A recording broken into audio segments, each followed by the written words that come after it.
जी sir. आइए sir, नया topic शुरू करने जा रहे हैं आज हम। Income under the head salary. Sir देखिए, as per income tax act कोई भी पर्टिकुलर पर्सन जो इंडिया में इनकम अर्न करता है ना, उसको इनकम 5 हेड से हो सकती है। पहला, income under the head salary. दूसरा होता है income under the head house property.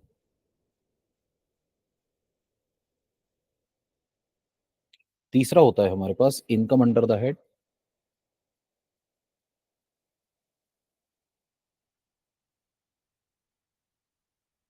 PGBP.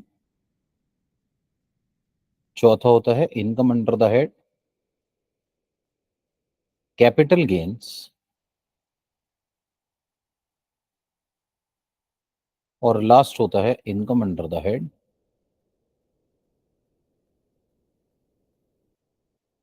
Other sources. तो salary, house property, PGBP, capital gains and other sources, there are 5 heads of income. Income के 5 हेड्स होते हैं सर। सैलरी के बारे में हमें इनकम टैक्स एक्ट के सेक्शन 15 to 17 में बताया गया है। हाउस प्रॉपर्टी सेक्शन 22 to 27 में बताया गया है। पीजीबीपी सेक्शन 28 to 44 डी में बताया गया है। Capital gains section 45 sub section 1 to 55 capital A में बताया गया है। और अदर सोर्सेस सेक्शन 56 to 59 में बताया गया है। ठीक है। तो अब सर हमारे पास there are 5 heads of income. आज हम अपना पहला हेड स्टार्ट करने जा रहे हैं सर बैच में, income under the head salary. Sir जब भी हम किसी पर्टिकुलर हेड में इनकम पर टैक्स लगाते हैं ना, तो इनकम टैक्स एक्ट कुछ बातें कॉमन तरीके से बताता है।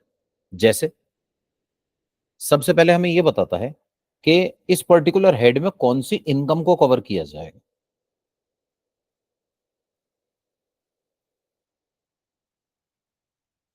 वो कौन सी इनकम्स हैं जो हम इस पर्टिकुलर हेड में कवर करेंगे। जैसे मीनिंग मीनिंग ऑफ इस पर्टिकुलर हेड, इसे हम ना बेसिस ऑफ चार्ज कहते हैं सर। बेसिस ऑफ चार्ज मतलब इस पर्टिकुलर हेड में आप कौन सी इनकम को कवर करेंगे।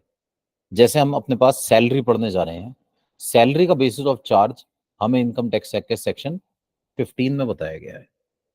सेक्शन 15 हमें बताता है कि सैलरी में कौन सी इनकम्स को कवर किया जाएगा। ये कहता है सर, एनी इनकम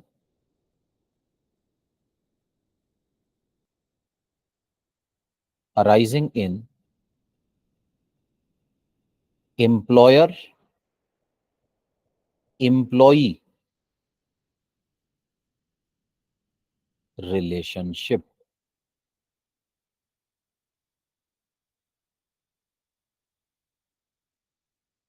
सर कोई भी ऐसी इनकम जो हम अर्न कर रहे हैं किसमें, एम्प्लॉयर एम्प्लॉई रिलेशनशिप में, is taxable under the head salary. तो सैलरी में कौन सी इनकम पे टैक्स लगाएंगे। सर उन इनकम्स पे टैक्स लगाएंगे जो एम्प्लॉयर एम्प्लॉई रिलेशनशिप में अर्न की जा रही है। अब सवाल ये उठता है सर, ये एम्प्लॉयर एम्प्लॉई रिलेशनशिप क्या होती है। तो सर इसको भी इनकम टैक्स एक्ट डिफाइन करता है। एम्प्लॉयर एम्प्लॉई रिलेशनशिप का मतलब होता है relationship of master and servant.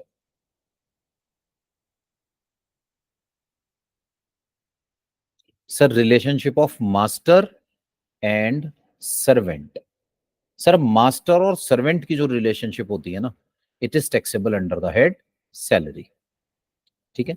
Sir ये मास्टर एंड सर्वेंट की रिलेशनशिप क्या होती है, ध्यान से देखिए प्लीज।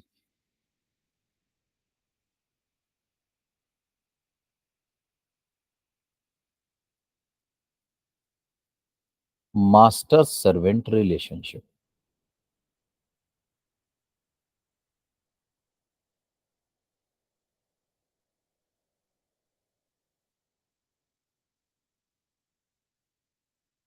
सर मास्टर सर्वेंट की रिलेशनशिप का मतलब है यहां पर एक मालिक होता है और दूसरा नौकर होता है। सर मालिक और नौकर से मतलब क्या है? तो इनकम टैक्स एक्ट ना इस बात को क्लैरिफाई करता है। वो कहता है सर मास्टर सर्वेंट रिलेशनशिप का मतलब है कि हमारे पास एक पर्टिकुलर पर्सन है जो जो मास्टर है, मास्टर मालिक, ठीक है, और दूसरा पर्सन कौन है? वो है सर्वेंट, नौकर। अच्छा, अब ये मास्टर और सर्वेंट के बारे में पता कैसे चलेगा? इनकम टैक्स क्या कहता है सर, मास्टर सर्वेंट की रिलेशनशिप का मतलब होता है जब हमारे पास कंट्रोल हो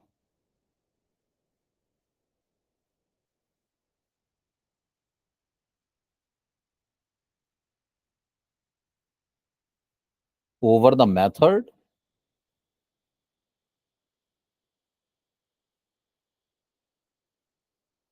ऑफ डूइंग वर्क। ठीक है सर, आपका ना कंट्रोल होना चाहिए किस पर? Sir method of doing work पर।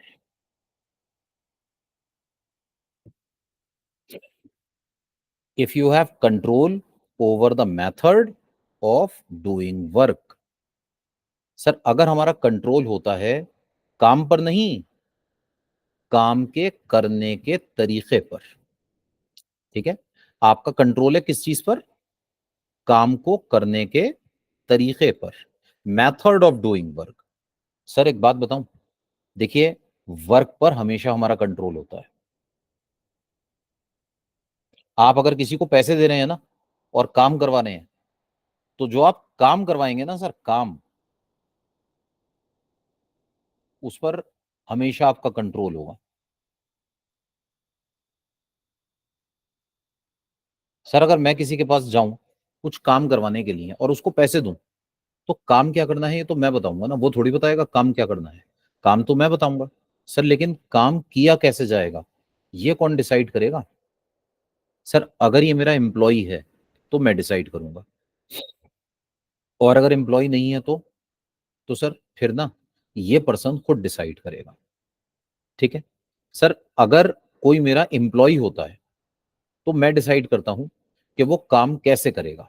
यही बात income tax act master servant relationship में बताना चाह रहा है। मास्टर सर्वेंट रिलेशनशिप का मतलब है आपका कंट्रोल है over the method of doing work. आपका कंट्रोल है over the method of doing work. When we have control over the method of doing work, काम कैसे किया जाएगा ये मैं बताऊंगा।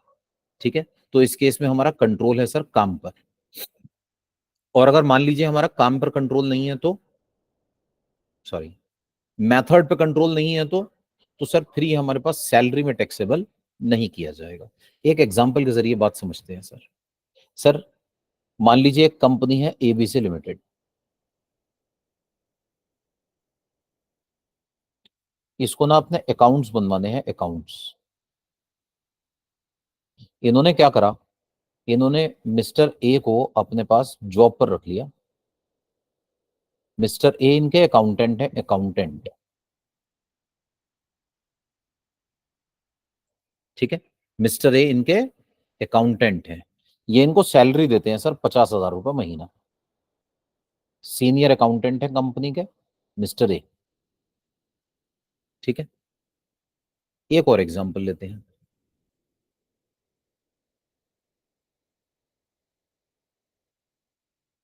पर्सन है मिस्टर पी, ये पार्टनर है, partner, P Q R and company के। Mister P Q R and company के पार्टनर हैं। सर इनको भी सैलरी मिल रही है, पार्टनर को भी तो सैलरी मिलती है सर।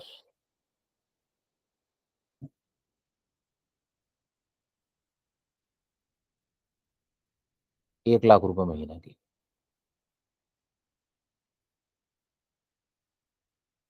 और सर तीसरा, हम एग्जांपल ले लेते हैं। जैसे अभी हमारी फाइनेंस मिनिस्टर थी मिसेस निर्मला सीतारमन। अब सर नई गवर्नमेंट में कौन फाइनेंस मिनिस्टर बनेगा ये तो सरकार बनने के बाद पता चलेगा, है ना। अभी तक मिसेस निर्मला सीतारमन हमारी फाइनेंस मिनिस्टर थी, ठीक है सर। ये ना एक मेंबर ऑफ पार्लियामेंट है, इनको भी तो सैलरी मिलती है, 2-2.5 लाख रुपए के करीब सैलरी होती है सर, मान लीजिए 2 लाख पर मंथ, ठीक है सर। बताइए, मैंने आपके सामने 3 एग्जाम्पल्स लिखे, इन तीनों ही केसेस में सैलरी मिल रही है। मिस्टर ए अकाउंटेंट है, इन्हें सैलरी मिल रही है। मिस्टर पी पार्टनर है, इन्हें भी सैलरी मिल रही है। और मिसेस निर्मला सीतारमन, ये मेंबर ऑफ पार्लियामेंट है, इन्हें भी सैलरी मिल रही है। बताइए, इनमें से कौन सी सैलरी हमारे पास सैलरी मानी जाएगी और सैलरी में टैक्सेबल होगी? सर तीनों। फर्स्ट वाले, ओनली वन। तो क्या सर इन फर्स्ट तीनों वाला को सर। हम सैलरी में टैक्सेबल कर दें? तो आइए एक एक करके देखते हैं। सर देखिए, सैलरी में इनकम को टैक्सेबल करें, इसके लिए हमारे पास कंडीशन क्या है? कंडीशन ये है कि there must be control. Sir काम पे नहीं, काम को करने के तरीके पर। सर मिस्टर ए कंपनी के अकाउंटेंट हैं, अकाउंट्स बनाएंगे। बताइए, अकाउंट्स कैसे बनाए जाएंगे, इसका मेथड कौन बताएगा? अकाउंट्स बनाने का मेथड कौन बताएगा? सर मिस्टर ए अकाउंटेंट है ना, ये अकाउंट्स कैसे बनाएंगे, ये कंपनी बताएगी।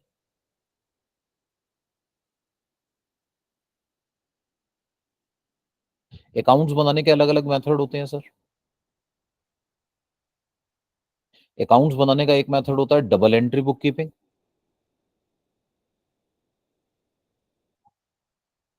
एक होता है सिंगल एंट्री बुक कीपिंग।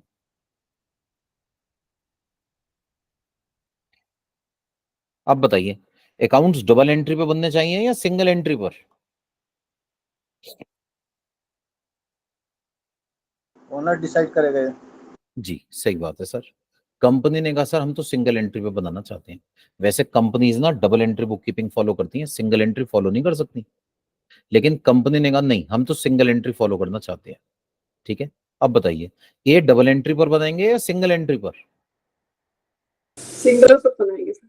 तो अगर कंपनी कह रही है कि सिंगल एंट्री, तो मिस्टर ए को बनाना पड़ेगा सिंगल एंट्री, ठीक है।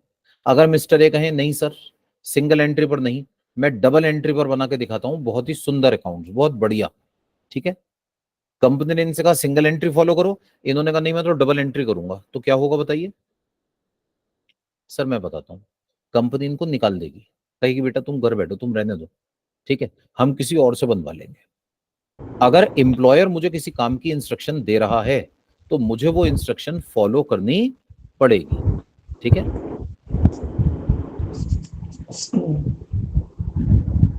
सर क्या चीज बता रहे हैं सर? सर सैलरी स्टार्ट किया है, इंट्रो चल रहा है सर। जी मैं ये बता रहा था सर कि income under the head salary में इनकम पता है कब टैक्सेबल होती है? When there is control over the method of doing work. जब हमारा कंट्रोल होता है काम को करने के तरीके पर, when there is control over the method of doing work, जब भी हमारा कंट्रोल हो किसी भी काम को करने के तरीके पर, then this income is taxable under the head salary, ठीक है। तो सैलरी का बेसिस ऑफ चार्ज क्या कहता है? हमारा कंट्रोल होना चाहिए काम को करने के तरीके पर। तो मिस्टर ए अकाउंट्स कैसे बनाएंगे, इस पर हमारा कंट्रोल है, और कंट्रोल है ना, this income is taxable under the head salary, ठीक है। क्योंकि इस पर हमारा कंट्रोल है, इसलिए this income is taxable under the head salary, ठीक है सर। इसी को मैं थोड़ा सा चेंज करता हूं, सोचिए। मिस्टर पी के एग्जाम्पल पर आता हूं। मिस्टर पी एक पार्टनरशिप फर्म के पार्टनर हैं, पार्टनरशिप फर्म इनको सैलरी दे रही है, ठीक है। बताइए, क्या मिस्टर पी पर हमारा कंट्रोल है? क्या पार्टनरशिप फर्म का पूरा कंट्रोल है पी पर? और जैसे पार्टनरशिप फर्म कहेगी पी उसी तरह से काम करेंगे? जी सर। जी तो मैम ऐसा नहीं है, पार्टनरशिप फर्म का पार्टनर के ऊपर कंट्रोल नहीं होता, पार्टनर फर्म का मालिक होता है, ठीक है। ऐसे में पार्टनरशिप फर्म इसको इंस्ट्रक्शन नहीं दे सकती कि ये काम कैसे करेगा, जैसे पी का मन करेगा वैसे करेगा। ठीक है भाई, हमने मिस्टर ए से कहा सिंगल एंट्री फॉलो करो, इन्होंने नहीं करा, हमने उनको निकाल दिया, तो मिस्टर पी को निकाल देंगे क्या? ऐसा कैसे हो सकता है? P is the owner, P is the owner, तो पी अपने अपने हिसाब से काम करेगा, पी को कोई कंट्रोल नहीं कर सकता। यहां पर हम पी को कंट्रोल नहीं कर रहे, तो ऐसे में ना हमारे पास देयर इज नो कंट्रोल, और क्योंकि देयर इज नो कंट्रोल, इसलिए इसलिए इनकम टैक्स एक्ट कह रहा है कि यहां पर जो टैक्स चार्ज किया जाएगा वो टैक्स हम अपने पास ना सैलरी में चार्ज नहीं करेंगे। टैक्स तो चार्ज करेंगे, सैलरी में नहीं करेंगे। There is no control over the method of doing work. पी काम कैसे करेंगे, पी विल डिसाइड, पी अपने हिसाब से डिसाइड करेंगे। तो ये इनकम सैलरी इनकम नहीं है, तो इस पर टैक्स लगेगा या नहीं लगेगा? टैक्स तो लगेगा, पीजीबीपी में लगेगा। पार्टनर को दी जाने वाली सैलरी सैलरी नहीं होती, ये बिजनेस इनकम होती है, क्योंकि हमारा ना कोई कंट्रोल नहीं है इस केस में। ठीक है, there is no control over the method of doing work by partner. ठीक है, इसी तरह से मान लीजिए मिसेस निर्मला सर सीतारमन का पार्टनर एग्जाम्पल। कहीं ना कहीं बाउंड तो होता ही है का, मतलब दूसरे पार्टनर के काम करने के तरीके से फ्रीली तो काम नहीं कर सकता ना वो कहीं भी। नहीं मैम, कर सकता है। मान लीजिए एक पार्टनरशिप फर्म है, उसमें 3 पार्टनर हैं, पी क्यू आर। क्यू और आर बड़े मेहनती हैं, रोज सुबह 9 बजे दुकान पर आते हैं और रात तक बेचारे काम करते हैं, शाम को 9 बजे दुकान बंद करते हैं, 12 घंटे पूरी मेहनत करते हैं। मिस्टर पी जो है ना, ये थोड़े आलसी टाइप के हैं, ये सुबह में देर से सोकर उठते हैं, 11 साढ़े 11 12 बजे उठते हैं, 1 बजे आते हैं दुकान पर, 2 बजे लंच करते हैं, फिर लंच के बाद फिर 1 घंटा सोते हैं, और 5 बजे कहते हैं ठीक है भाई चलता हूं। अब बताइए क्या करूं, निकाल दूं पार्टनर को? तो मैम क्यू और आर ना इनसे झगड़ा तो कर सकते हैं, इनको निकाल नहीं सकते। हाँ, वो ये कह सकते हैं जी पार्टनरशिप बिजनेस बंद, हमें पार्टनरशिप में काम नहीं करना। वो ये नहीं कह सकते पी से कि भाई पी हम तुम्हें निकाल देंगे। पार्टनर को निकाला नहीं जा सकता। हाँ, पार्टनर से रोज झगड़ा किया जा सकता है कि भाई तुम जल्दी आओ और देर से जाओ, ठीक है, लेकिन किसी भी हालत में ये पी को फोर्स नहीं कर सकते। इशू ये है, मान लीजिए इन्होंने पी से झगड़ा किया, पी ने इनकी बात मानी ही नहीं, तो करूंगा क्या? ठीक है, नेक्स्ट स्टेप भी तो होना चाहिए ना। अगर ये मेरी बात नहीं मान रहा, मैं क्या करूं? कुछ भी नहीं कर सकता, इसको निकाला थोड़ी जा सकता है। एक पार्टनरशिप फर्म में 40 पार्टनर थे, 39 पार्टनर्स मिलकर चाहते हैं कि 40th पार्टनर को निकाल दें। बताइए निकाल दें? Not possible.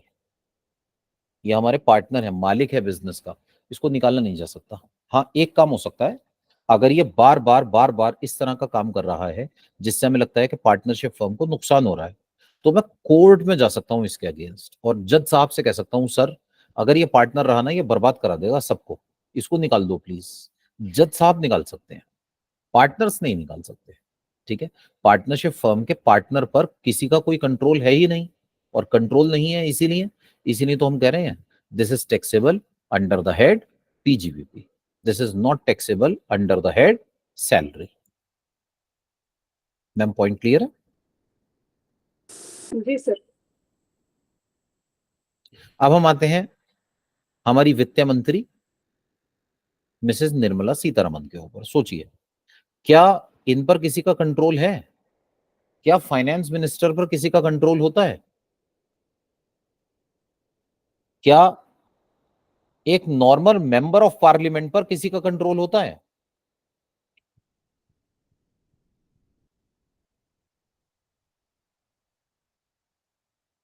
क्या मेंबर ऑफ पार्लियामेंट पर गवर्नमेंट का कंट्रोल होता है?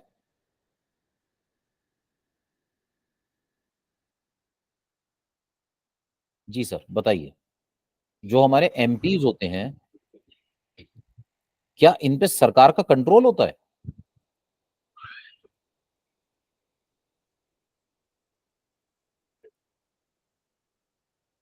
मैं बताता हूं सर, नहीं होता। सर मेंबर ऑफ पार्लियामेंट्स पर सरकार का कंट्रोल नहीं होता, बल्कि मेंबर ऑफ पार्लियामेंट ही सरकार होते हैं। सर अभी देखिए परसों इलेक्शंस का रिजल्ट आया, हमारे यहाँ 543 मेंबर ऑफ पार्लियामेंट चुने गए, ठीक है ना। अब इन 543 में से कोई सरकार बनेगी, ठीक है। अब सरकार किसकी बनेगी ये तो देखते हैं अभी, ठीक है ना। अब भाई दोनों पार्टियां कह रही हैं हमारी बनेगी हमारी बनेगी, एनडीए कह रहे हैं हमारी बनेगी, इंडिया वाले कह रहे हैं हमारी सरकार बनेगी। तो ये सरकार बनेगी कैसे? सर 543 में से जिसके पास भी 272 एमपीज का सपोर्ट होगा उसकी सरकार बन जाएगी, ठीक है। तो ये एमपी सरकार के अंडर में नहीं होते, एमपी खुद ही सरकार होते हैं, इन्हीं से मिलकर सरकार बनती है। 272 मेंबर ऑफ पार्लियामेंट अगर मान लीजिए किसी को फेवर कर दें, उस पर्टिकुलर पर्सन की सरकार बन जाएगी, ठीक है। इंपॉर्टेंट बात यह है कि इस पर्टिकुलर सिनेरियो में ये किसको फेवर करते हैं, ठीक है। तो मेंबर ऑफ पार्लियामेंट पर गवर्नमेंट का कंट्रोल नहीं होता, इनके मिलने से ही सरकार बनती है। ऐसे में हमारे पास ना इन पर कोई कंट्रोल नहीं है, नो कंट्रोल। ये अपनी इंडिपेंडेंट कैपेसिटी में काम करते हैं, और क्योंकि इन पर कंट्रोल नहीं होता, ये अपनी इंडिपेंडेंट कैपेसिटी में काम करते हैं, इसलिए इनको मिलने वाली सैलरी जो होती है ना, that is not salary, it is taxable under the head other sources. इस इनकम के ऊपर जो टैक्स लगाया जाएगा ना, वो टैक्स लगाया जाएगा under the head other sources, ठीक है। तो मेंबर ऑफ पार्लियामेंट को जो हम सैलरी दे रहे हैं, it is taxable under the head other sources, ठीक है। यहां पे कोई कंट्रोल नहीं है, और क्योंकि कंट्रोल नहीं है इसलिए ये इनकम सैलरी हेड में टैक्सेबल नहीं की जाएगी। सर यहां तक कोई डाउट हो तो पूछ लीजिए प्लीज पहले।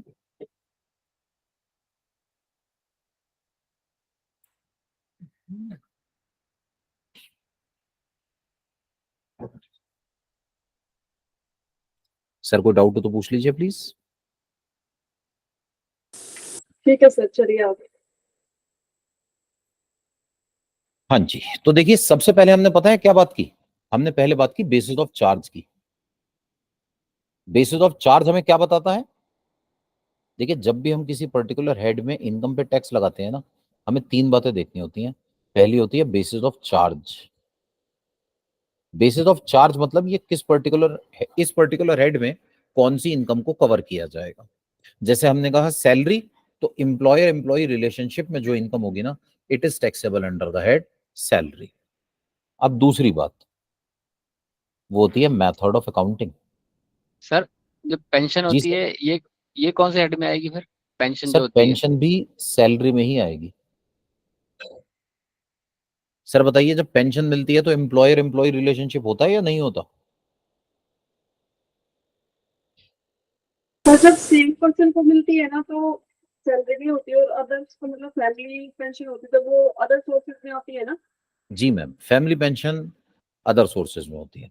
सर मैं कह रहा था एक पर्टिकुलर पर्सन मिस्टर ए, इन्होंने कंपनी में जॉब की, कंपनी नहीं सरकार के पास जॉब की। भाई कंपनी तो देखिए देती नहीं पेंशन, अब तो सरकार भी नहीं देती, ओल्ड पेंशन सिस्टम में देती थी, अब न्यू में तो देती नहीं। तो गवर्नमेंट के पास एक आदमी ने काम किया, मान लीजिए 20 साल 25 साल 30 साल, और 30 साल काम करके रिटायर हो गए, है ना। जब तक काम करते रहे तब तक मिलती रही सैलरी, और रिटायर होने के बाद मिलेगी पेंशन। अब एक बात बताइए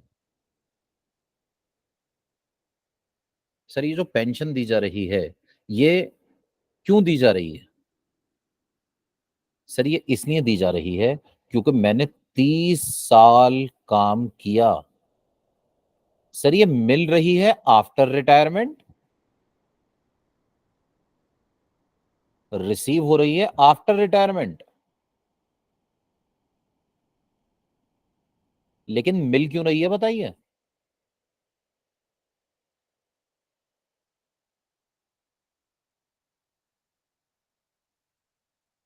receive for work done before retirement. Sir sir, इस पे रिटायरमेंट से पहले मैंने जो काम किया था, मिल तो उसकी वजह से रही है ना, ठीक है सर, इस पे सर। कंट्रोल वाला जो है वो चीज तो नहीं रहेगी ना, कि कंट्रोल जैसे कि अगर कोई भी ये इस तरह का काम करता है पेंशनर, तो उसकी जी पेंशन बंद कर देगी क्या? नहीं सर, देखिए पेंशनर को जो पेंशन मिल रही है ना, वो रिटायरमेंट के बाद के पीरियड में मिल रही है, लेकिन मिल रही है क्योंकि उसने काम किया था एम्प्लॉयर के लिए। तो एम्प्लॉयर एम्प्लॉय रिलेशनशिप तो एग्जिस्ट करता था, ठीक है ना। अब वो मेरा एम्प्लॉयर नहीं है, ठीक है, लेकिन सर पैसे मुझे इसीलिए दे रहा है क्योंकि मैं ऑलरेडी 20 साल 25 साल 30 साल काम कर चुका हूं। तो अब जो हमें अपने पास सैलरी मिल रही है ना, वो मिल अभी रही है, लेकिन उसका रीजन जो है ना, वो मेरा पास्ट वर्क है। इसीलिए इनकम टैक्स क्या कहता है सर, क्योंकि ये पास्ट वर्क की वजह से मिल रही है, इसलिए ये आपके पास आपके लिए टैक्सेबल की जाएगी under the head salary. Sir आज रिटायरमेंट के बाद एम्प्लॉयर का मेरे ऊपर कोई कंट्रोल नहीं है, लेकिन रिटायरमेंट से पहले तो मेरा कंट्रोल था ही ना। रिटायरमेंट से पहले मैं कोई काम थोड़ी कर सकता था। सर आप आज जॉब में हैं, आप कोई बिजनेस नहीं कर सकते, आप कहीं कोई दूसरी नौकरी नहीं कर सकते, क्यों? क्योंकि आप जॉब में हैं सर, है ना। गवर्नमेंट ने आपके ऊपर रिस्ट्रिक्शन लगाई हुई है, तो आपको जो पैसे दे रहे हैं वो सैलरी, और इस पीरियड की सैलरी के बदले जो पेंशन मिलेगी, that is also income under the head salary.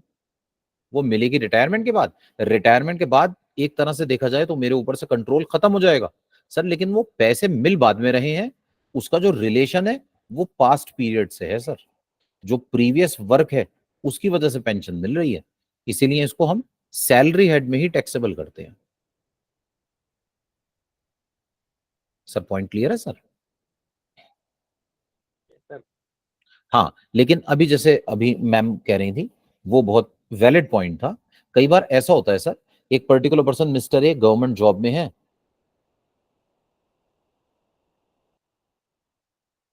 जब ये रिटायर होंगे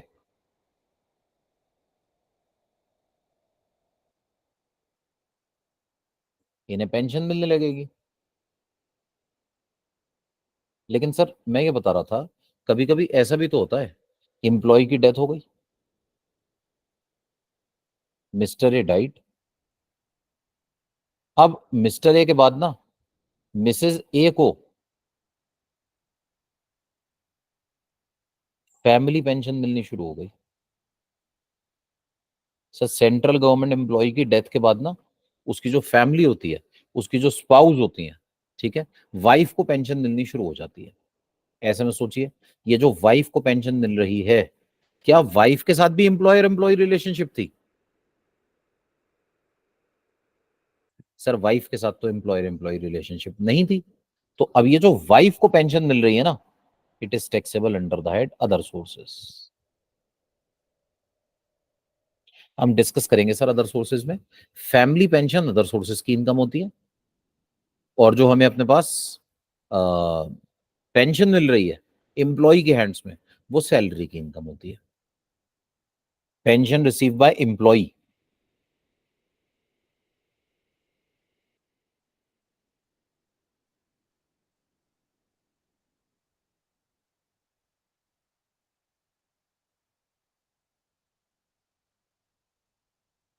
ये सैलरी इनकम होती है।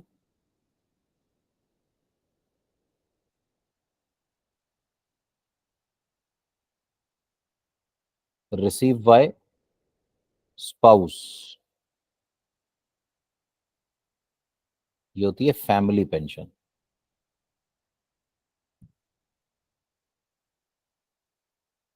Taxable under the head other sources. ये अदर सोर्सेज में टैक्सेबल की जाएगी। जी सर, तो मैं ये बता रहा था कि देखिए, हमारे पास हमने सबसे पहले बात की बेसिस ऑफ चार्ज की। बेसिस ऑफ चार्ज हमें क्या बताता है? बेसिस ऑफ चार्ज हमें ये बताता है कि हमारी इनकम कौन से पर्टिकुलर हेड में जाएगी। अभी अभी हमने डिस्कस किया, सैलरी में इनकम कब टैक्सेबल होती है? When there is control over the method of doing work. अच्छा, अब next, method of accounting. Method of accounting क्या बताता है? सर मेथड ऑफ अकाउंटिंग ये बताता है कि आपको सैलरी इनकम पे टैक्स लगाना है। तो आप सैलरी इनकम पे टैक्स लगाएंगे कब? आप कौन से ईयर में टैक्स लगाएंगे? सर देखिए, अकाउंट्स बनाने के ना दो मेथड्स होते हैं।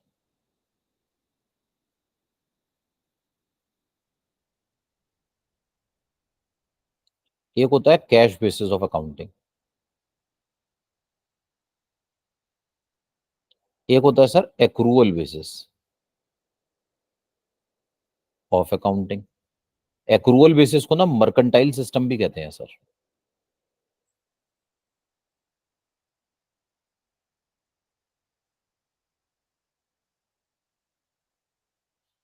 मर्केंटाइल सिस्टम ऑफ अकाउंटिंग, मैं ये बता रहा था, हम जब अपने पास अकाउंट्स बनाते हैं, हम अकाउंट्स बना सकते हैं कैश बेसिस पर। कैश बेसिस का मतलब है कि पैसों का आना इनकम और पैसों का जाना एक्सपेंस। मनी रिसीव्ड को इनकम माना जाएगा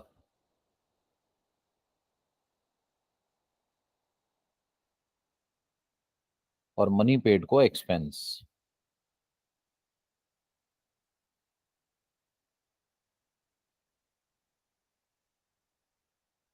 अब इशू ये है, एक्रूअल बेसिस क्या कहता है? एक्रूअल बेसिस कहता है कि आपने वर्क कर दिया,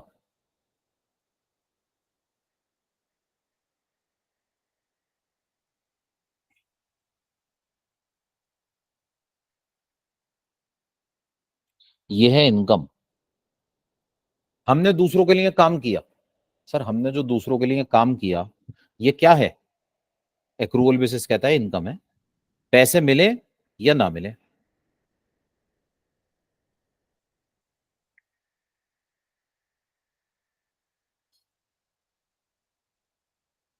मान लीजिए we perform work,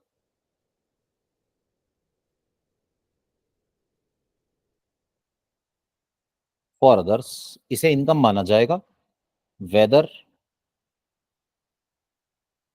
money received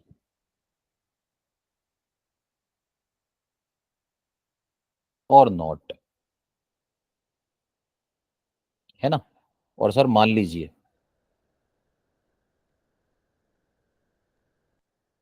someone perform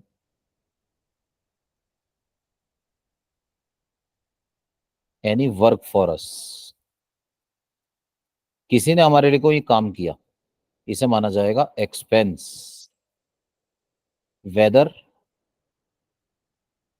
money paid और नॉट। सर कैश बेसिस में ना पैसे के आने को इनकम मानते हैं, पैसे के जाने को एक्सपेंस। एक्रूअल बेसिस में ये नहीं देखते कि पैसे आए या नहीं आए, या पैसे गए या नहीं गए। एक्रूअल बेसिस में हम ये देखते हैं कि इस पर्टिकुलर पर्सन ने अपने पास काम किया या नहीं किया। अगर मैंने किसी के लिए काम कर दिया, इनकम हो गई सर। किसी ने मेरे लिए काम कर दिया, एक्सपेंस हो गया सर। ठीक है, तो cash basis and accrual basis. अब इशू ये है कि सर मैं ना income under the head salary निकालना चाहता हूं,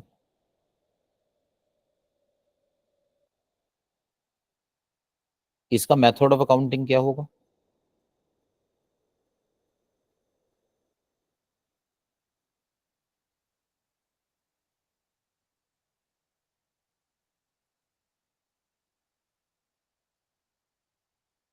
मैं income under the head salary निकालना चाहता हूं, इसका मेथड ऑफ अकाउंटिंग क्या होगा?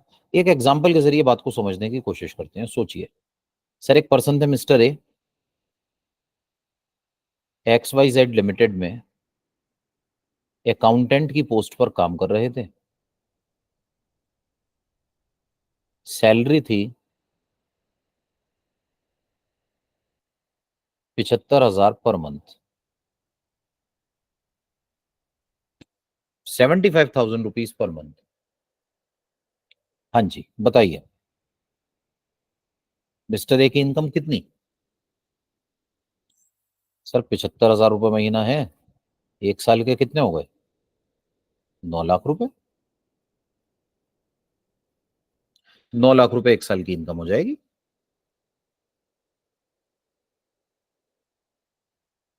सर फर्स्ट केस खत्म हो गया, सेकंड पे देखिए। इंडिपेंडेंट केसेस हैं, तीनों का आपस में एक दूसरे से कोई लेना देना नहीं है।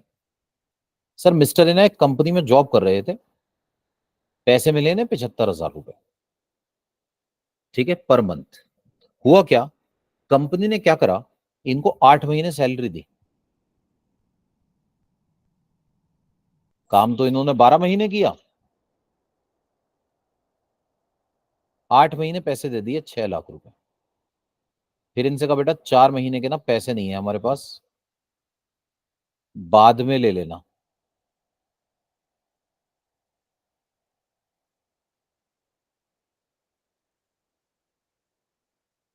ये सैलरी आउटस्टैंडिंग है,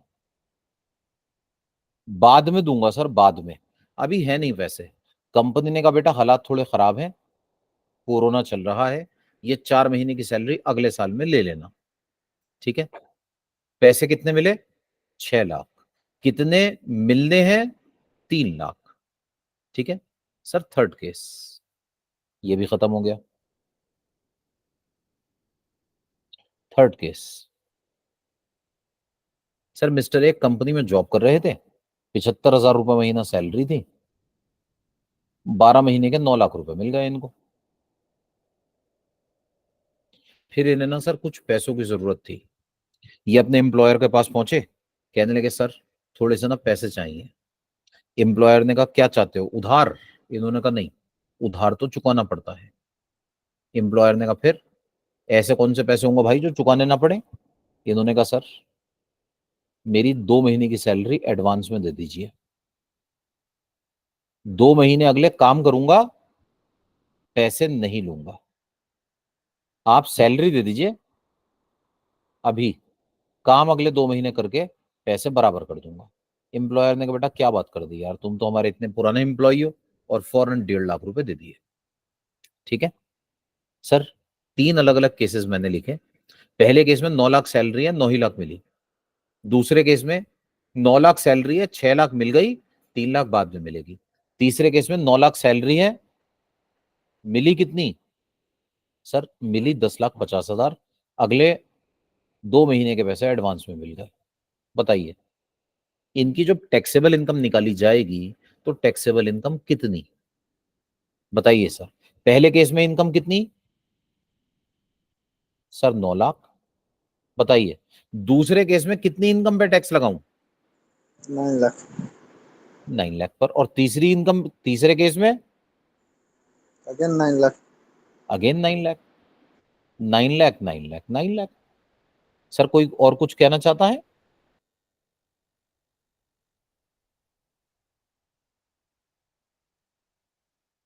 हाँ जी सर। सर सेकंड केस में 6 लाख पे ही लगेगी, क्योंकि 3 लाख तो उसे मिले ही नहीं। और जो थर्ड वाले पे है उसमें 9 लाख और 1.5 लाख दोनों पे लगेगी। जी, तो मैम ने कहा कि फर्स्ट केस में लगाइए 9 लाख पर, सेकंड केस में लगाइए 6 लाख पर, और थर्ड केस में आप लगाइए 10,50,000 पर। तो सेकंड में भी 9 पे लगेगी सर। तो सर ने जो अभी ये कहा 9 लाख, 9 लाख, 9 लाख, सर पता है सर क्या कहना चाह रहे थे, मैं बताता हूं। सर ये कहना चाह रहे थे income is taxable on accrual basis.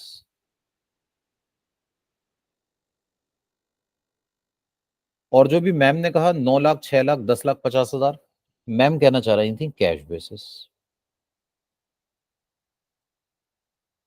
Sir यही तो बताया मैंने आपको, एक्रूअल बेसिस का मतलब होता है जो आपने काम किया उसके पैसे टैक्सेबल होंगे, पैसे मिले या ना मिले इररेलेवेंट। और कैश बेसिस का मतलब होता है जितने पैसे मिले वो आपकी इनकम है, काम किया या नहीं किया इररेलेवेंट। कैश बेसिस ये देखता है पैसे कितने मिले, एक्रूअल बेसिस ये देखता है काम कितने का किया, ठीक है। अब सवाल ये नहीं है सर कि मुझे क्या सही लगता है, सवाल ये है लॉ क्या कहता है ना। और सेक्शन 15 इस बात का जवाब देता है। सर सेक्शन 15 बताता है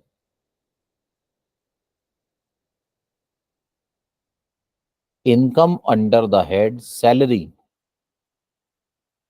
is taxable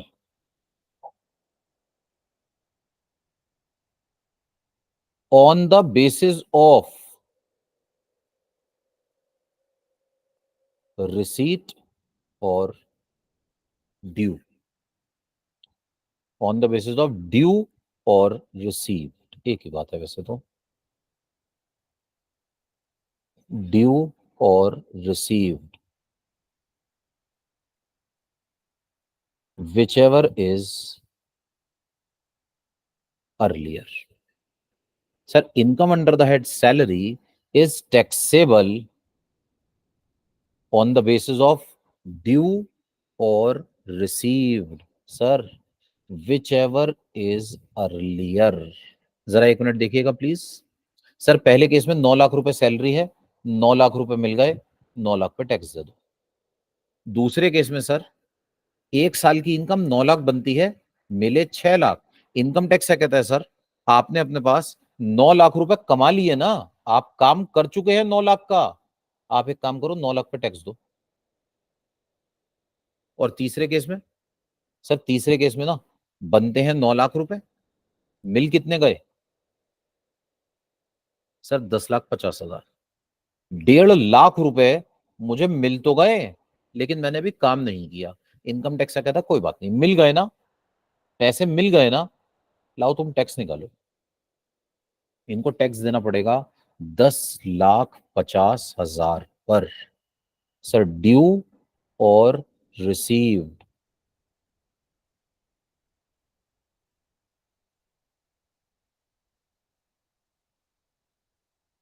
whichever is earlier। अगर आपके पैसे पहले ड्यू हो जाएं तो आप ड्यू बेसिस पे टैक्स दे दीजिएगा, अगर आपके पैसे पहले रिसीव हो जाएं तो आप रिसीट बेसिस पे टैक्स दे दीजिएगा। लेकिन हाँ एक बात सर, एक बात हम बिल्कुल हम जस्टिफाइड बात करते हैं, हम ऐसे घपलेबाजी वाली बात नहीं करते। सर जो इनकम एक बार रिसीट बेसिस पे टैक्सेबल हो गई ना, उसको मैं दोबारा से एक्रूवल बेसिस पे टैक्सेबल नहीं करूंगा, और जो इनकम एक बार एक्रूवल बेसिस पे टैक्सेबल हो गई ना, उसको रिसीट बेसिस पे टैक्सेबल नहीं करूंगा। सर क्लैरिफाई कर दूं मैं इस बात को प्लीज। सर सेकंड केस में ना मुझे 6 लाख रुपए मिल गए, टैक्स देना पड़ा 9 लाख रुपए के ऊपर, है ना, तो ये जो 3 लाख रुपए मैंने काम किया मिले नहीं, इसमें मैंने टैक्स दे दिया ना। सर अब जब अगली बार ये 3 लाख रुपए मिलेंगे ना, तो आप दोबारा टैक्स मत मांगिएगा मुझसे, क्योंकि मैं टैक्स ऑलरेडी दे चुका हूं। जो इनकम ड्यू बेसिस पे टैक्सेबल हो चुकी है सर, वो रिसीट बेसिस पे दोबारा से टैक्सेबल नहीं की जाएगी। और दूसरी तरफ सर ध्यान से देखिए प्लीज, सर जो इनकम रिसीट बेसिस पे टैक्सेबल हो गई, सर थर्ड केस में मैंने 10,50,000 पे टैक्स दे दिया, 9 लाख रुपए इस साल के, सर अगले साल के 1.5 लाख पर मैं इसी साल टैक्स दे चुका हूं, अगले साल के 1.5 लाख पर मैं इसी साल टैक्स दे चुका हूं। तो अब अगले साल में ना आप मुझसे 10,50,000 पे टैक्स, सॉरी, अब अगले साल आप मुझसे 9 लाख पे टैक्स नहीं मांगेंगे। सर अगले साल जब मैं 12 महीने के लिए काम करूंगा ना, तो 12 महीने में से 2 महीने पे तो पिछले साल टैक्स मैं ऑलरेडी दे चुका, अब मैं बस 10 महीने के 7.5 लाख पे टैक्स दूंगा, अब मैं 9 लाख पर टैक्स नहीं दूंगा। जो 1.5 लाख रुपए रिसीट बेसिस पर एक बार टैक्सेबल हो चुके हैं, वो 1.5 लाख रुपए अब दोबारा से एक्रूवल बेसिस पर टैक्सेबल नहीं किए जाएंगे। सर यहां तक कोई भी कंफ्यूजन हो, कोई भी डाउट हो तो पूछ लीजिए प्लीज।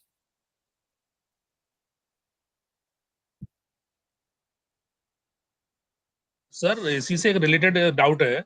Ji sir. डाउट नहीं, एक इशू ही है। एक आज एसएससी हमारे यहाँ आया था हमारे ऑफिस में, जी तो उसमें वो जेट एयरवेज में था, जी तो उसने क्या 12 मंथ के बेसिस के हिसाब से उसको एक कैलकुलेशन मिल गया था, और उसने उसी हिसाब से टैक्स भी दे दिया, जी टैक्स पे कर दिया। बाद में क्या हुआ, कंपनी शायद वो बंद हो गई मुझे लगता है वो, और उसने 3 जी। महीने का पेमेंट दिया ही नहीं उनको। सर बिल्कुल आप सही कह रहे हैं। अभी सर अब मेरे इशू ये है कि उसको रेक्टिफाई कैसे करें। हाँ सर वो रेक्टिफाई नहीं होगा। सर मेरे एक अंकल भी थे जेट एयरवेज में बेचारे, जी सर। उनकी 3 महीने की तो नहीं, 1 महीने की सैलरी रुकी थी सर। तो मेरे अंकल हैं, वो हर साल मुझसे टैक्स की कैलकुलेशन चेक करवाते थे। मार्च के महीने में ना सर, मार्च के महीने में उन्होंने मुझे अपनी सैलरी स्लिप भेजी कि बेटा एक बार टैक्स की कैलकुलेशन चेक कर लो। मैंने कैलकुलेशन चेक करी सर, बस ये सैलरी स्लिप ही आई उनकी बेचारे की, सैलरी नहीं आई। जी सर। ठीक है सर, काम तो कर दिया उन्होंने।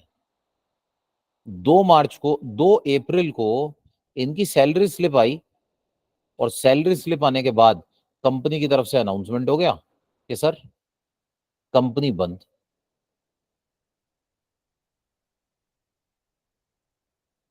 ठीक है, अब बताइए इस इनकम पे टैक्स देना पड़ेगा या नहीं देना पड़ेगा?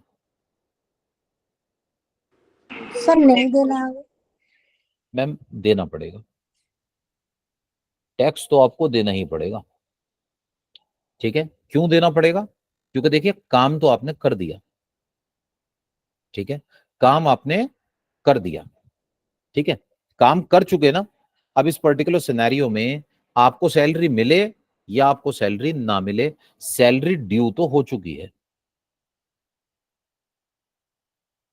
अब ड्यू हो गई ना, तो बताइए टैक्स देना पड़ेगा या नहीं देना पड़ेगा? सर लॉ में लिखा है, मैं क्या कर सकता हूं, बुरा लग रहा है मुझे ऐसा कहते हुए, लेकिन लॉ में यही लिखा है सर, आपको ड्यू बेसिस पर इस सैलरी पे टैक्स देना पड़ेगा। पैसे तो मिले नहीं, तो लॉ में कहा लिखा है पैसे मिलने के बाद टैक्स देना? लॉ में तो ये लिखा है ड्यू और receive which ever is earlier, जो पहले हो उस पर टैक्स दे देना। आपके केस में सैलरी ड्यू हो चुकी सर, आपको टैक्स देना पड़ेगा। उन्होंने क्या टैक्स फाइल भी कर दिया, अब वो प्रॉब्लम क्या हो रही है, टीडीएस इतना कटा नहीं तो अभी उनका डिमांड आ गई उसके हिसाब से सर आईटी फाइल के बाद में। अब हाँ वो रेक्टिफाई कर नहीं पा रहे हैं, वो सर, बोले बैंक स्टेटमेंट चेक कर लो, ये मतलब कोई तरीका रेक्टिफाई, नहीं है। ये रेक्टिफाई वाले केस ही नहीं है ना सर। जी सर, उन्होंने फॉर्म 16 भी काम नहीं है उनके किया, पास। उन्होंने काम किया, अब उन्हें इस जी पे टैक्स देना ही पड़ेगा। ठीक है भाई, अब ये मेरे अंकल बेचारे ये जॉब कर रहे थे, 1 लाख रुपए इनकी सैलरी थी महीने की, पैसे मिले इन्हें 11 लाख रुपए। बताइए इनकी टैक्सेबल इनकम कितनी होगी? सर 12 लाख रुपए, 12 लाख पे टैक्स देना पड़ेगा इन्हें। सर टैक्स तो पे हुआ है 11 लाख का, टीडीएस तो कंपनी ने 11 लाख का काटा है। तो सर जी सर। टीडीएस ना काटने का मतलब ये थोड़ी है आपसे डिमांड नहीं हो सकती। सर डायरेक्ट डिमांड के भी तो प्रोविजंस हैं। अगर इंप्लॉयर टीडीएस ना काटे तो आप एम्प्लॉय से मांगिए ना टैक्स, एम्प्लॉय देगा टैक्स।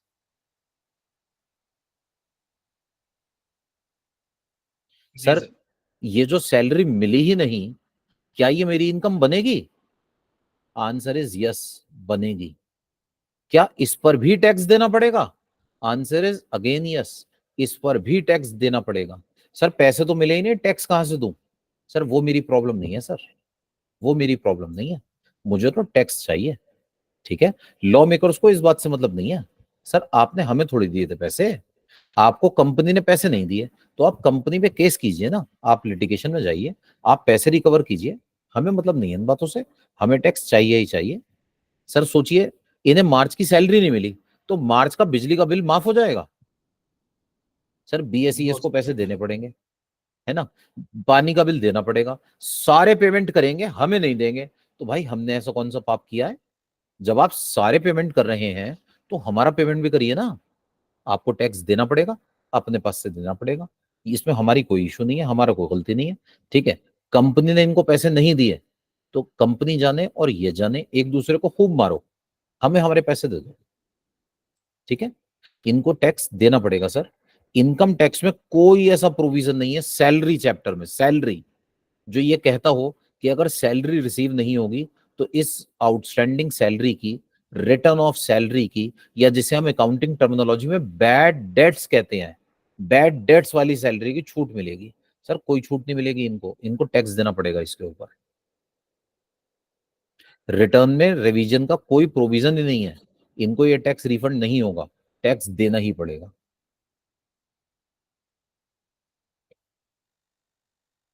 नवीन सर पॉइंट क्लियर है?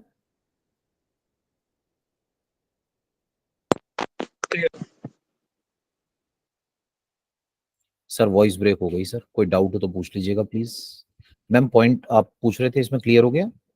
Yes sir, yes sir.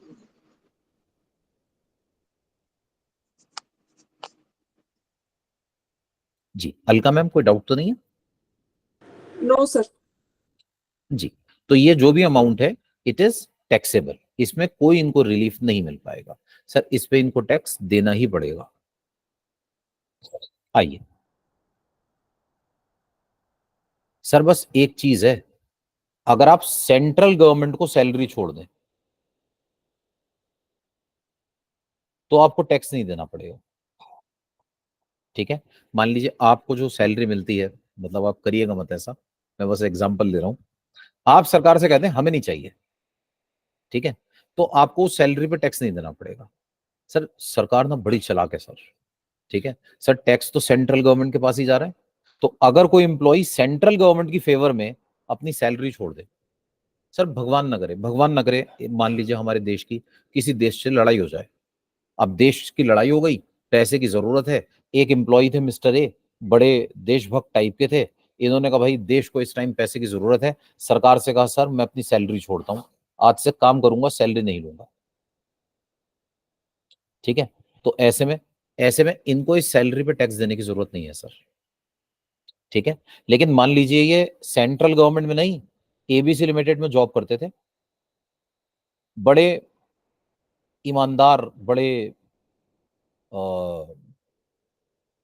होनहार एम्प्लॉय थे, कंपनी के अंदर 25 साल से काम कर रहे थे,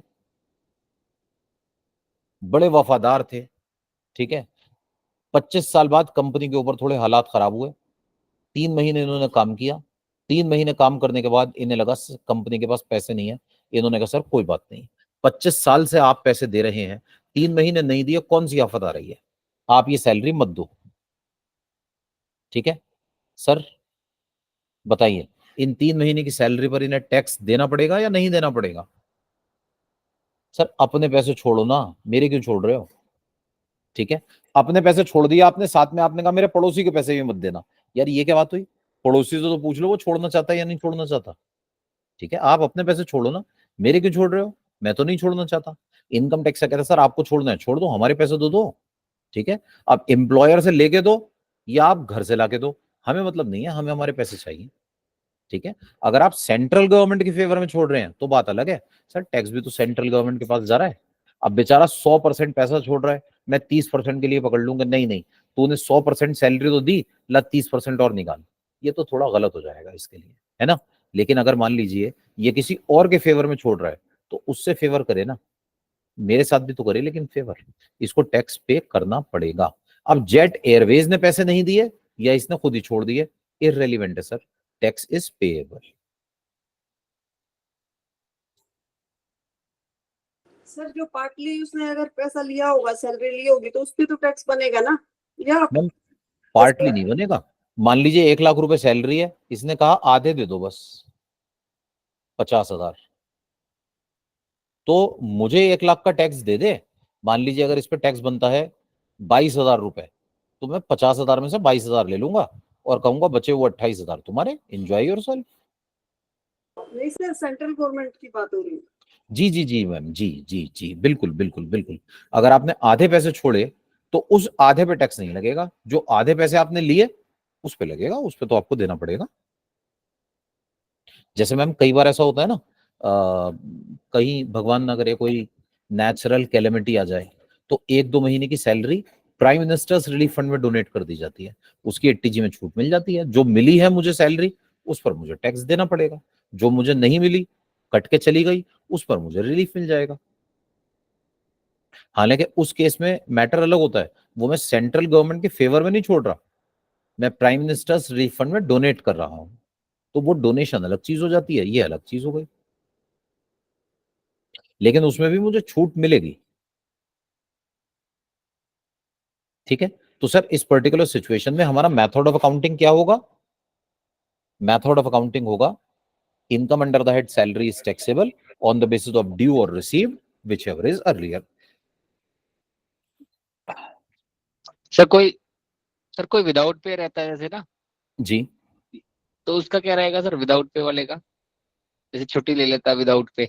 सर विदाउट पे के केस में तो मैं काम नहीं करता।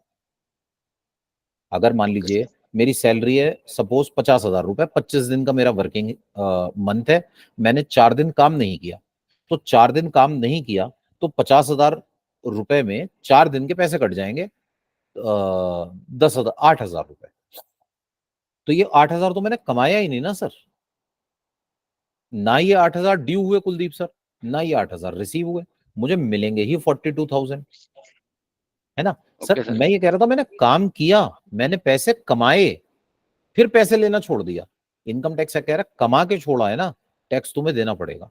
अब विदाउट पे वाले केस में क्या होता है, सर मैंने पैसे कमाए ही नहीं सर, मैंने काम किया ही नहीं, काम करता तो पैसे मिलते ना, मैंने काम ही नहीं किया, मैंने कहा सर मुझे तो छुट्टी चाहिए 4 दिन की, तो उन 4 दिन के पैसे आपके ना ड्यू हुए ना आपको रिसीव हुए, आपको टैक्स देने की जरूरत नहीं है।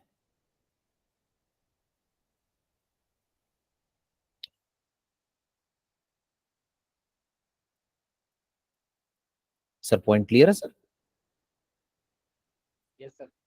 सर लॉन्ग टाइम के लिए भी विदाउट पे हो जाते हैं ना बंदे, जैसे इररेलेवेंट स्टडी मैम, वगैरह। इररेलेवेंट जो लॉन्ग टाइम के लिए भी जाते हैं, भाई मैं मान लीजिए 1 साल के लिए लीव ले लेता हूँ, 1.5 साल के लिए लीव ले लेता हूँ, कोई बात नहीं, तो 1.5 साल तक ना मैंने काम किया ना मुझे पैसे मिले। अगर 1.5 साल तक ना मुझे पैसे मिले ना मैंने काम किया तो मुझे टैक्स नहीं देना पड़ेगा। अगर आपने काम किया है तो फिर तो आपकी सैलरी बनती है ना, आपको मिलेगी। ठीक है, अगर सैलरी बनती है आपको मिलनी है तो आपको टैक्स देना पड़ेगा, भले ही आप अपनी जेब से दें, इससे फर्क नहीं पड़ता। हम एक स्कूल को ऑडिट करते थे, नाम तो ऐसे नहीं बताना चाहिए, वो गवर्नमेंट एडेड स्कूल था। गवर्नमेंट एडेड स्कूल्स में क्या होता है, दिल्ली में जैसे गवर्नमेंट एडेड स्कूल्स जो होते हैं ना सर, उसमें सैलरी का 95% आता है सरकार से और 5% पैसे देने होते हैं मैनेजमेंट को।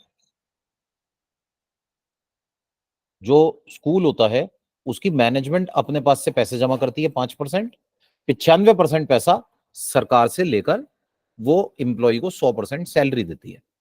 तो एक स्कूल का हम ऑडिट करते थे, इस स्कूल में मैनेजमेंट के 2 पार्ट्स हो गए। एक मैनेजमेंट थी, फिर उसमें 2 गुटों में झगड़ा हो गया, दोनों ने कहा जी मैनेजमेंट हमारा, दूसरे ने कहा मैनेजमेंट हमारा। ये दोनों कोर्ट में पहुंच गए और कोर्ट में जाकर स्टे लग गया। अब जब स्टे लगा तो ये मैनेजमेंट शेयर ये दे नहीं पाए। अब दोनों में झगड़ा हो रहा, एक मैनेजमेंट कह रही सरकार से पैसे हमें दो सैलरी देंगे, दूसरी कह रही पैसे हमें दो सैलरी देंगे। सरकार ने कहा बेटा ऐसा है, हम किसी को भी नहीं देंगे, पहले तुम अपना झगड़ा सुलटा लो, बाद में देखेंगे। सर 18 महीने तक एम्प्लॉइज को सैलरी नहीं मिली, पता नहीं बेचारों को घर कहां से चला होगा। ठीक है, 18 महीने तक सैलरी नहीं मिली। ठीक है सर, हमारे अपने हाथ का केस है। ठीक है, कोई इसमें मैं हवा में बात नहीं कर रहा। ये जो टीचर्स थे ना, ये टीचर्स बेचारे इन्होंने जगह जगह जाके धरने दिए हैं, उसके बाद जाकर कोर्ट ने अल्टीमेटली गवर्नमेंट से कहा कि भाई ऐसा है, ये जो झगड़ा चल रहा है इसे चलने दो, आप एक काम करो, आप 95% पैसा डायरेक्ट टीचर्स को देना शुरू करो, आप 95% तो दो, बाकी बाद में देखेंगे। पता नहीं कब जाकर मामला निपटा, फिर वो 5% का शेयर बाद में टीचर्स को दिया गया। सर बताइए 18 महीने की सैलरी जो टीचर्स को नहीं मिली, उसका टैक्स देना पड़ेगा या नहीं देना पड़ेगा? सर नहीं मिली इस केस में ऐसा नहीं है बैड डेट्स हो गए, पैसे तो मिले बाद में, लेकिन सोचिए 12 महीने गुजर गए, पूरे 12 महीने में 1 रुपया नहीं मिला, साल खत्म हो गया, प्रीवियस ईयर एंड हो गया, असेसमेंट ईयर में टैक्स देना है, बताइए दें या ना दें? सर देना पड़ेगा सर, मुझे नहीं पता, हमें तो टैक्स के पैसे चाहिए। ये पैसे कहां से लाएंगे बेचारे? सर वो हमें नहीं पता, ये उधार मांग के लाए या कहीं से भी लाए, टैक्स तो इनको देना पड़ेगा।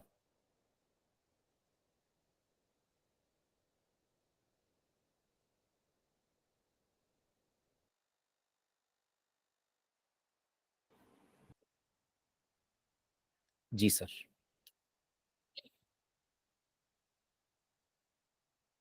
सर यहां तक पॉइंट क्लियर है सर? जी सर। ठीक है सर, फिर इसे हम कल कंटिन्यू करेंगे, कल भी सर सैलरी ही कंटिन्यू करेंगे।